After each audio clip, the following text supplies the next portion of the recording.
اعظم گڑھ سے تشریف لائے ہوئے مولانا محمد عمیر صدیق ندوی مدیر ماہنامہ معارف دارالمصنفین شبلی اکیڈمی، میں ان سے گزارش کر رہا ہوں تشریف لائیں اور اپنے مقالات یا اپنے تاثرات کا اظہار فرمائیں۔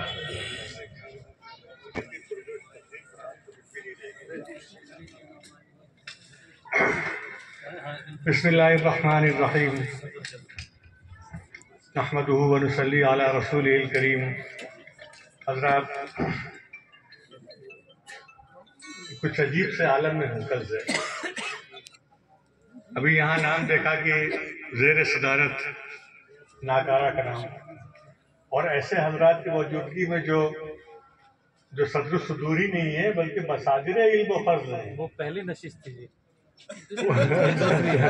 تو ان کی موجودگی میں تو ہم نے کہا یہ کیا ہے، تو اندازہ یہ ہوا کہ جو لا علمی ہے، دیکھیے اصل چیز جو ہے وہ ہمارا لا علم ہونا ہے۔ پہلی بات یہ ہے، کسی بھی خطے کے بارے میں اگر ہم نہیں جانتے ہیں اس کی تاریخ کو، تو اس تاریخ کا قصور نہیں ہے، بلکہ کہیں نہ کہیں ہماری لا علمی ہے۔ ہم نے یہ بات لکھی تھی کہ ایسا لگتا ہے کہ آپ رامپور پڑھیے، اب لکھنؤ پڑھیے، گلبرگہ پڑھیے، آپ مرشد آباد پڑھیے، آپ بھوپال پڑھیے، آرکاٹ کو پڑھیے، سارے ہندوستان کے علماء و فضلاء کی تاریخیں مل جاتی ہیں۔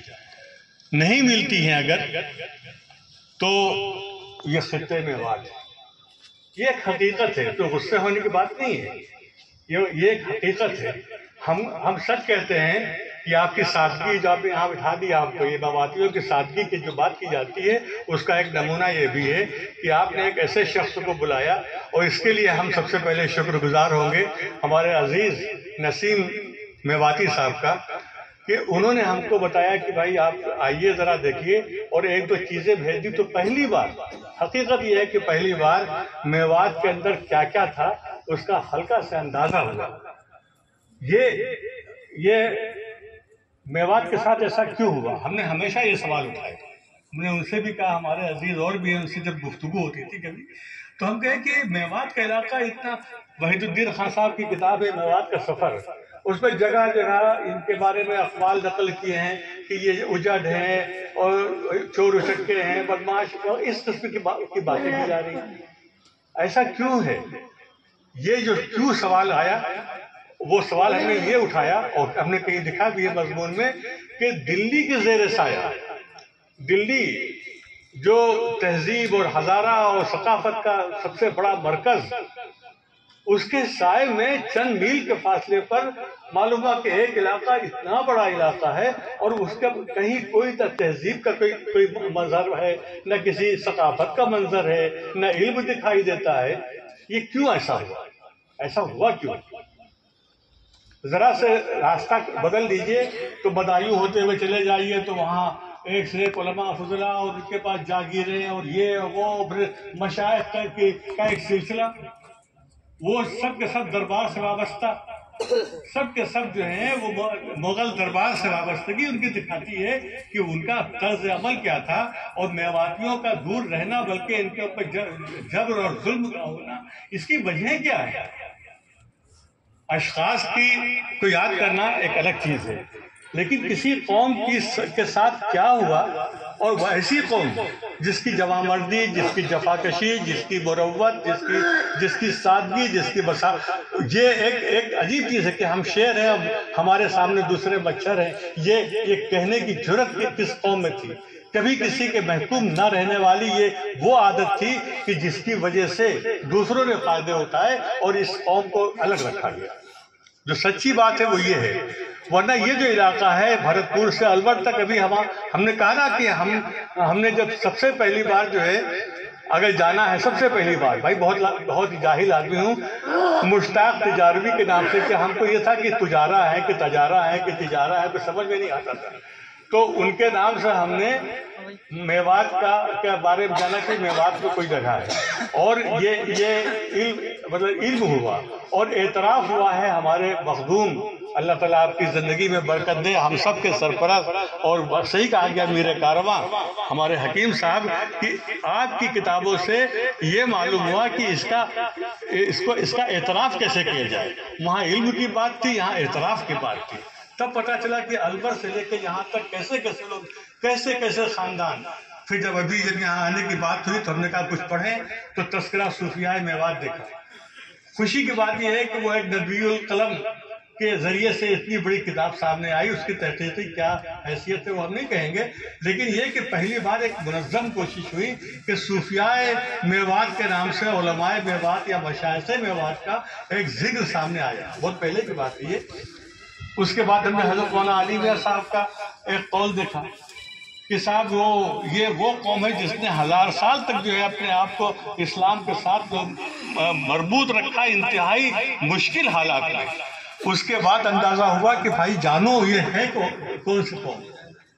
ورنہ صحیح بات یہ ہے کہ صرف تبلیغ کے کام کی وجہ سے کبھی کبھی میوات کا نام آئے کانوں میں، یا پھر جو آج کل کا جو میڈیا ہے یہ کہ یہاں کے کچھ خبروں کے ذریعے سے معلوم ہوتا تھا. ورنہ باہر کی دنیا آج بھی ان دو کے علاوہ تیسرا کوئی ذریعہ نہیں ہے میوات کو سمجھنے. کل جو ہم پر ہم کو ذرا سے چلنے پھرنے کا موقع ملا تو دل چاہ رہا تھا کہ قدم قدم پر سجدے کریں. یہاں شہیدوں کے خون کی بو محسوس ہو رہی تھی، ان کی خوشبو آ رہی تھی کہ ان لوگوں نے اراولی پہاڑیوں کے درمیان رہ کر اور خاردار جھاڑیوں کے درمیان رہ کر، اور جو غیر عزیز زرعین جو اگر کوئی زمین ہو سکتی ہے تو یہ تھی، اس کے درمیان رہ کر انہوں نے، اور دشمنوں کے درمیان رہ کے، روز ازل سے جیسے دشمن یہاں پر موجود تھے ان کے درمیان رہ کے جس طریقے سے ہم نے عقیدے کی اور اپنے ایمان کی حفاظت کی ہے، اس کا نتیجہ تو ہونا ہی تھا کہ تبلیغ جیسی تحریک سامنے آئے. اور مولانا عبدالسبحان صاحب، حالانکہ ان کو وہ ماحول کہیں نہ کہیں یہاں ملا ہوگا، تب مولانا عبدالسبحان صاحب ہوئے، جن کے بارے میں ہم نے لکھا، آپ نے دوہرا بھی دیا بہت سی باتوں کو، کہ وہ علم کی مشین. یعنی مولانا الیاس صاحب کے بارے میں کہا جاتا ہے کہ بہت کم بولتے تھے، بہت چھوٹے چھوٹے جملے بولتے تھے. اگر مولانا الیاس رحمۃ اللہ علیہ نے ان کو علم کی مشین کہا تو بہت کچھ کہہ دیا انہوں نے، کارخانہ بنا دیا، ان کو علم کا کارخانہ بنا دیا. ایسے ہی ایک عبد القادر رائے صاحب، مولانا عبد القادر رائے رحمۃ اللہ علیہ فرماتے ہیں مولانا عبدالسبحان تو 1000 سال پہلے کی ارواح میں سے ایک روح. یہ جملہ کیا کہتا ہے؟ پورے میوات کی عظمت کو پورے ہندوستان کے اوپر چھا دیتا ہے. 1000 سال پہلے کی ارواح میں سے ایک روح. یہ چیزیں جو ہیں ہم کو نہیں معلوم تھی. اللہ تعالیٰ یہ ان بچوں کو اپنائے ندوہ ہیں، ندوی ہم بھی ہیں، شاید اسی نسبت سے انہوں نے بلایا. اور اگر دارالمصنفین کی نسبت ہے تو دارالمصنفین قائم اسی لیے ہوا تھا کہ ہم علوم اسلامیہ کے تمام خزانوں کو دنیا کے سامنے پیش کریں. تو اس کا بھی حق تھا کہ ہم یہاں آتے. ورنہ کل جو ہم نے دیکھا مولانا عبدالشکور صاحب ہے نا، یعنی ایک عجیب بات ہے کہ اس سرزمین پر علم حدیث سے تعلق رکھنے والے محدثین کہیں اور ہوتے نا، کسی ان ریاستوں میں ہوتے جو نوابوں اور بادشاہوں کے زیر اثر تھی، تو سب کے سب شیخ الحدیث ہوتے اور نامور شیخ الحدیث ہوتے. ہر جگہ علم حدیث کا ذکر ہے، چرچا. مولانا عبدالشکور صاحب سے جب ملاقات ہوئی تو ہم دنگ رہ گئے. ایسی سادہ شخصیت اور اتنی بڑی شخصیت، ان کے یہاں جو کہنا چاہیے کہ جو وہ مخطوطات ہیں، اللہ شاید کہیں نہیں ہو دنیا میں. اور ان کو کیسے کتنی حفاظت سے ایک ٹوٹی پھوٹی چارپائی پر ایک چادر پہ بیٹھے، یقین نہیں آتا ہے کہ یہ وہ شخص ہے کہ جنہوں نے جا کے حرم شریف پہ جا کے لوگوں کو سند دی ہے اپنی اجازت. یہ وہ لوگ ہیں جو یہاں پر موجود ہیں. ہمارے یہ صدیق صاحب بیٹھے ہوئے ہیں. آج صبح پہلی کتاب ہماری کتاب سے سامنے آئی تو مئو کی یہ میوات کی تاریخ تھی. تو آپ نے جو محنت کی ہے وہ کمال کی ہے. جب سے دنیا انسانیت کا وجود پانی چاہیے تھا.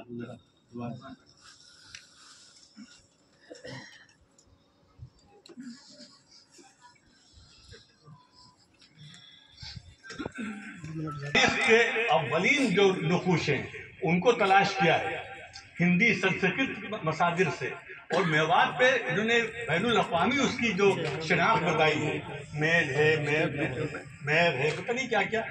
ہم نے کہا یا اللہ یہ شخص معلوم ہوا کہ آپ یہیں پر موجود ہیں. تو لوگوں نے محنت تو کی ہے، لیکن اس محنت کا فیض جو ہے عام نہیں ہوا. کسی نے بہت ہی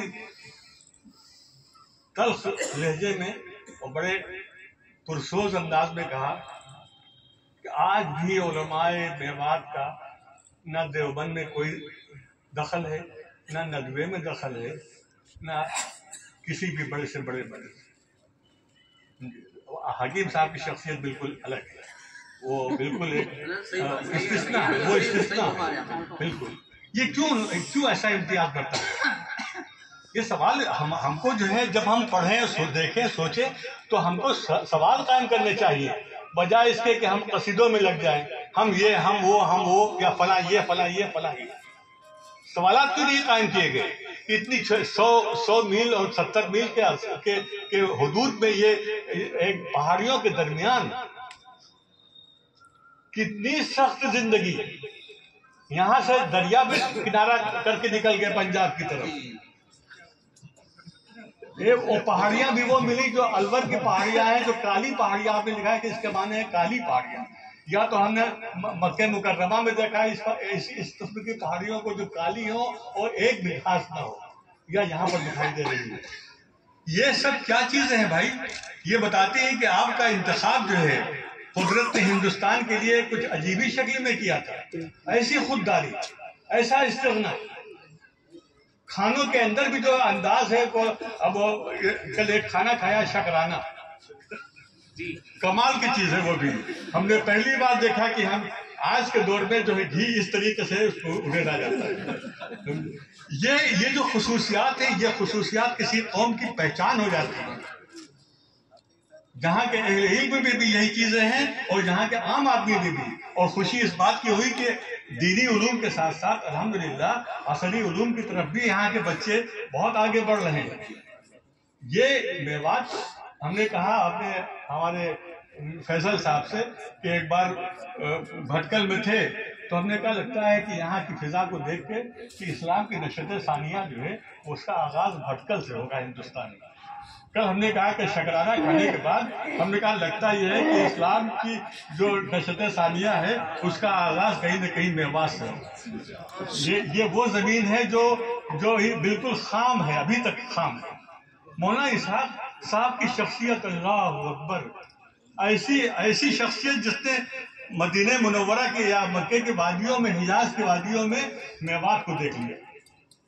جہاں یعنی حب وطن بھی ہے اور حب دین بھی ہے اور عقیدے کی صلابت بھی ہے. اور بزرگوں سے وہاں پر دیکھا تو کہنے کہ ہم نے کہا پوچھے کہ یہ میوات کیسے آ گیا یہاں پر حجاز میں. تو فوراً یاد آیا کہ حضرت نے چلتے ہوئے ہدایت کی تھی کہ کہیں جاؤ تو وہاں کے بارے میں مقامی طور سے کھودو پوریدو نہیں، تو چپ ہو گئے. یہ چیز جو ہوتی ہے، یہ چیز جو ہے میواتیوں کو سب سے الگ کر رہی ہے.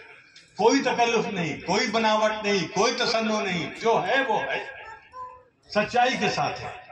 اور جہاں سچائی ہوگی، اور جس کا بھی ایک ذرا سا ہلکا سے نمونہ دیکھنے میں آیا ہے تو بتایا اس نے کہ زندہ قوم ہوتی کیا ہے. عبدالسبحان صاحب ایسے نہیں پیدا ہو گئے تھے اس کے اندر، اور یہ مولانا عبدالشکور صاحب جیسی یعنی کوئی سوچ ہی نہیں سکتا ہے کہ یہ اتنی بڑی شخصیت. اور ایسی کتنی شخصیتیں یہاں پر. ہم لوگ تو زیادہ تر لوگ تو وہ ہیں جو آج تو میڈیا کا زمانہ ہے اور اس کا ابلاغ کا زمانہ ہے، اپنا اظہار ہونا ضروری ہو گیا. ہم نے یہ کیا، ہم نے وہ کیا، ایسے کیا. لیکن نہیں، یہ وہ لوگ تھے جنہوں نے اسلام کی اصل روح کو سمجھا. جو بکریاں چراتے ہوئے، جو بیل کھاتے ہوئے، جو ببول کے جھاڑیوں سے گزرتے ہوئے، جو ان کے جو چولہے ہیں آج بھی بتاتے ہیں کہ بھولا میں کیسے چولہے رہے ہوں. یہ ساری چیزیں ہیں، یہ ناز کرنے کی چیزیں ہیں. اور یہ بچے جو ہیں جو ابنائے ندوہ ہیں، یہ واقعی دل سے مبارکباد کے مستحق ہیں. اور ہم کو فخر ہوتا کبھی کبھی کہ ندوہ جس مقصد کو لے کے اٹھا تھا وہ یہ تھا کہ اشاعت اسلام ہو، مدافعات اسلام ہو اور رفع نزاعات باہمی ہو. یہ 3 پیغاموں کا کا اثر کہیں نہ کہیں الحمدللہ پوری صدی میں دکھائی دیا ہے، اور آج اس کا سب سے بڑا نمونہ یہ ہے کہ کوئی کسی میں کوئی مسلکی یا اس قسم کا کوئی، سب مل کے کام کر رہے ہیں۔ بھائیوں بہت ہو گئی، مختصر فرمائیں لکھا ہے تو، لیکن دل کے جذبات یہ ہے، ہم تو ذرا سے مقرر ہیں نہیں، حضرت مولانا خالد صاحب کے طریقے سے علوم و معارف کے گوہر لٹا نہیں سکتے ہیں، لیکن یہ کہ جو باتیں دل میں ہیں، سچی باتیں ہیں، ان کو کہنے کا موقع ملا۔ اللہ تعالیٰ اگر ہم نے کچھ غلط بات کہی ہو اللہ معاف فرمائے، اور اس خطے کو اللہ اسلام کے نشت ثانیہ کا نقطۂ آغاز بنا دے پھر۔ یہ شجاعت، آج اسی شجاعت، اسی دلیری اور اسی جوش کی ضرورت ہے، اور وہ دینی حمیت اور وہ علوم کے ساتھ وابستگی، وہ جو جس کی مثالیں یہاں کے بزرگوں نے پیش کی ہیں، اس کی ضرورت ہے۔ ان بچوں کو اللہ تعالیٰ کامیابی سے نوازے۔ بہت عمدہ کتاب بھی شائع کی ہے، اور یہ کام اب جاری ہوگا اور تیزی سے آگے بڑھے گا انشاءاللہ۔